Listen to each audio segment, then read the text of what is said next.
আজকে আমার weekly hair care করলাম। খুবই হেলদি অ্যান্ড টেস্টি একটা প্রোটিন স্মুদি বানিয়েছি আর আমার হাজব্যান্ড রাতেবেলা আমাকে খুবই সুন্দর একটা সারপ্রাইজ দিল। আসসালামু আলাইকুম everyone, welcome back to another daily vlog. সকালবেলা ঘুম থেকে উঠেই কার পরোটা খেতে ইচ্ছা করে বলো তো, তাও আবার যখন সে ডায়েটে আছে।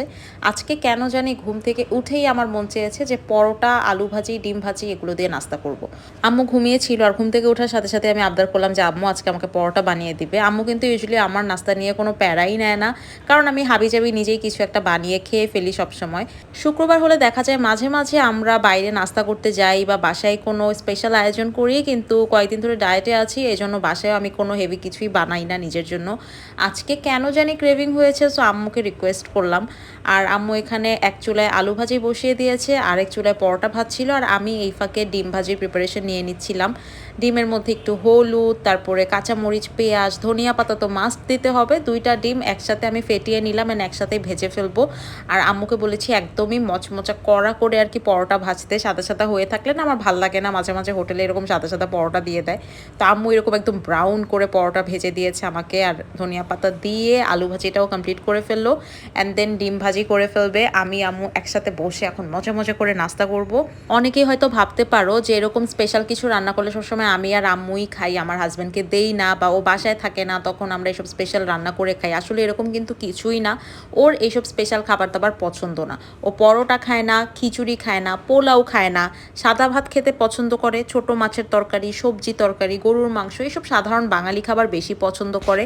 এই জন্যে ও যেদিন আসে ওই দিন ওইসব খাবার রান্না করি, আর যদি কোনো স্পেশাল কিছু রান্না করি ও যেদিন আসবে না সেই দিনই রান্না করি, কারণ দুই টাইপের রান্না তো আর আমার করা পসিবল না যে আমি স্পেশালও রান্না করব আবার সাধারণও রান্না করব।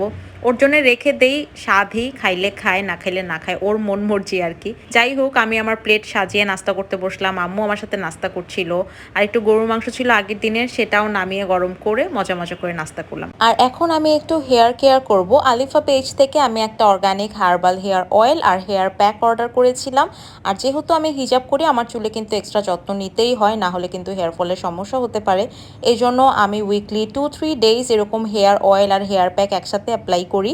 এই হেয়ার প্যাকটা আমার চুলকে অনেক বেশি স্মুথ অ্যান্ড শাইনি করে ফেলে। হেয়ার প্যাকটা আমি লেন্থে অ্যাপ্লাই করি চুলের, আর শুধুমাত্র স্ক্যাল্পে আমি হেয়ার অয়েলটা অ্যাপ্লাই করি।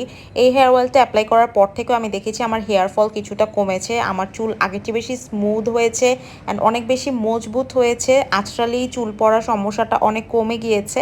সো আমার কাছে তো অনেক ভালো লাগে এই দুইটার কম্বিনেশন। উইকলি আমি 2-3 ডেজ এগুলো অ্যাপ্লাই করি। তোমরা চাইলে অর্ডার করতে পারো আলিফা পেজ থেকে, পেজের লিঙ্ক ডিসক্রিপশন বক্সে অ্যান্ড কমেন্ট বক্সে দেওয়া থাকবে। হেয়ার প্যাক লাগিয়ে আমি 1 ঘন্টা চুলে রাখবো। সো মিনওয়াইল আমি আমার রুমটা গুছিয়ে নিব। সারাদিন অল্প অল্প করে রুম নোংরা হতে থাকে, জিনিস অগোছালো হতে থাকে। সো প্রত্যেকদিন একবার আমি আমার বেডরুমটা ভালো মতো ক্লিন করি। আজকে এই বুকশেলফটা পরিষ্কার করলাম, আর এখানে অনেক ময়লা জমে গিয়েছিল। শেলফের উপরে এই গাছটা আই থিঙ্ক মরে গিয়েছে। আম্মু আমাকে প্রত্যেকদিন বলে যে এই গাছটা রিপ্লেস করো, কিন্তু আমি মানতে নারাজ। আমার কাছে মনে হয় যে না, এটা এখনো মরেনি, পানি দিলে বাঁচানো সম্ভব। কি হয়, এই জায়গাটাতে পুরো আমার রুমের এসির বাতাসটা আসে, যার কারণে এই গাছটা খুব তাড়াতাড়ি ড্রাই আউট হয়ে যায়। একটু যদি 1-2 দিন পানি না দেওয়া হয় তাহলেই গাছটার অবস্থা কাহিল হয়ে যায়। আর ঈদের সময় আমরা 1 সপ্তাহ বাসায় ছিলাম না, তখন আমাদের বাসার অনেক গাছই মরে গিয়েছে। যাই হোক, আমি যখন ভার্সিটিতে পড়তাম তখন আমার অনেক ইচ্ছা ছিল ইউকুলেলি শেখার। তো আমার খুব ভালো একটা ফ্রেন্ড আমার কোনো একটা বার্থডেতে আমাকে এই ইউকুলেলিটা গিফট করেছিল। ফার্স্টে তো যখন এটা শেখার শখ ছিল তখন এটা কেনার টাকা ছিল না। যখন এটা গিফট পেয়েছি এরপরে আমি কয়েকদিন টিচার খুঁজে পাইনি শেখার জন্য। এখন যখন সবকিছু নর্মাল হয়েছে তখন আর আমার ইন্টারেস্টই নাই এটা শেখার, এটা এভাবেই পড়ে আছে। এজন্য আমি সবসময় বলি যখন যেই শখটা হয় সেটা পূরণ করে ফেলা উচিত, কারণ একটা টাইমে যখন সময়টা চলে যায়, বয়সটা চলে যায়, তখন সেই আগের শখটা পূরণ করার ইচ্ছা থাকে না, বা শখটা পূরণ হলেও সেই আগের মতো এক্সাইটমেন্টটা কাজ করে না। আমার হাজব্যান্ডকে 2 দিন পর পরই ওর অফিস থেকে ট্যুরে নিয়ে যায়। এবার ওরা যাচ্ছে সারা রিসোর্টে, আর ও তখন আমাকে এতগুলো কাপড় দেয় আয়রন করে ওর ব্যাগটা প্যাক করে দেওয়ার জন্য। সো আজকেও এটা করছি। হেল্পিং হ্যান্ড সব কাপড় ধুয়ে দিয়ে গেছে, আমি এখন সব কিছু আয়রন করে গুছিয়ে রাখবো যাতে ওর প্যাকিং করতে সুবিধা হয়। দুপুরের পরে একটা শিপমেন্ট এসেছিল কসদে বাহার এই স্যালিসিলিক অ্যাসিড সিরামটা, খুবই ভালো যাদের অ্যাকনে আছে, ওপেন পোরস আছে, ব্ল্যাক হেডস আছে, এর জন্য একটা all in one budget friendly solution হচ্ছে গিয়ে কসদে বাহার এই সিরামটা।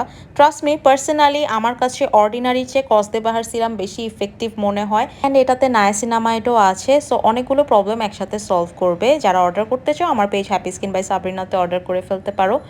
তারপরে আমি চলে আসলাম লাঞ্চ প্রিপেয়ার করতে। যেহেতু আমি ব্রেকফাস্ট অনেক হেভি করেছিলাম, আজকে আমি খুবই হেলদি অ্যান্ড লাইট একটা প্রোটিন স্মুদি বানাবো। আমি আগের দিন রাতে অনেকগুলো বাদাম আর খেজুর পানিতে ভিজিয়ে রেখেছিলাম। এখন ওগুলো ফার্স্টে আলাদা করে ব্লেন্ড করে নিলাম। তারপরে একটা ফ্রোজেন কলা নিলাম, যেটা আমি ডিপে রেখে দিয়েছিলাম আগের দিন রাতেবেলা। অ্যান্ড দেন টক দই দিলাম। এখানে তোমরা ওটসও অ্যাড করতে পারো, লিকুইড দুধও অ্যাড করতে পারো, বাট আমি আজকে লাইট রাখবো দেখে ওটস আর অ্যাড করিনি। ট্রাস্ট মি, এই স্মুদিটা এত মজা অ্যান্ড অনেক বেশি হেলদি, প্রোটিন প্যাকড একটা স্মুদি।